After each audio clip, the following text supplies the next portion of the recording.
La question des conflits fonciers a été décortiquée à l'Université de Kinshasa autour du thème « Conflits fonciers et leur gestion dans une collectivité territoriale, une communication scientifique qui s'inscrit dans la consignation de l'installation du système LMD en République démocratique du Congo ». Les scientifiques se mêlent de la gestion des conflits fonciers, une problématique qui ruine la vie de plusieurs Congolais et mérite une thérapie de choc.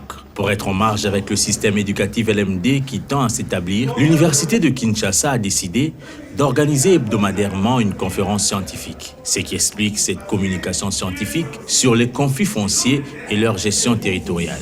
Le professeur Ignace Ngoï, aux manettes de l'initiative, explique le choix de cette problématique guidée vers les étudiants. Aujourd'hui, nous avons choisi de leur parler des conflits fonciers qui ont été à l'ordre du jour.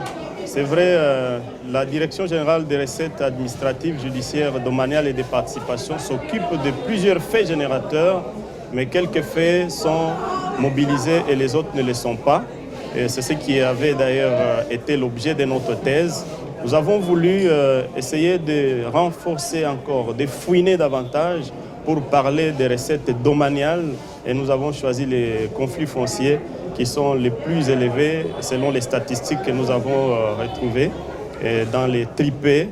Et les magistrats sont débordés par ce genre de conflits. Ces conflits sont générés par plusieurs éléments dont le manque de la culture fiscale pas assez généralisée en République démocratique du Congo. Il faut faire la lumière sur cette question, ce qui passe par l'obtention des documents fonciers.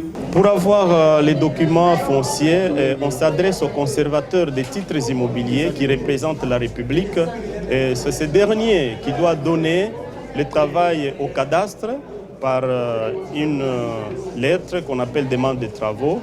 Et ces derniers vont faire le travail tel que demandé par les conservateurs des titres immobiliers qui, dans certains cas, peut aussi servir de notaire pour pouvoir notarier les actes des immeubles.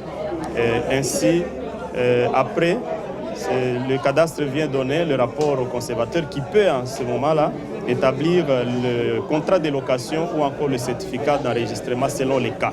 Cet échange avec les étudiants constitue un premier pas vers l'éveil des consciences sur ces fléaux qui gangrènent la société congolaise.